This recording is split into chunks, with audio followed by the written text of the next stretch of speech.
ஆத்து ஆத்து ஆத்து ஏதாச்சோ மீன் கொத்திய போல நீ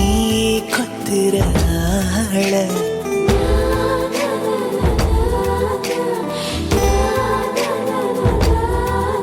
அடி வெள்ளாவி வச்சுத்தான் வளர்த்தாங்களா உன்னை வெயிலுக்கு காட்டாம வளர்த்தாங்களா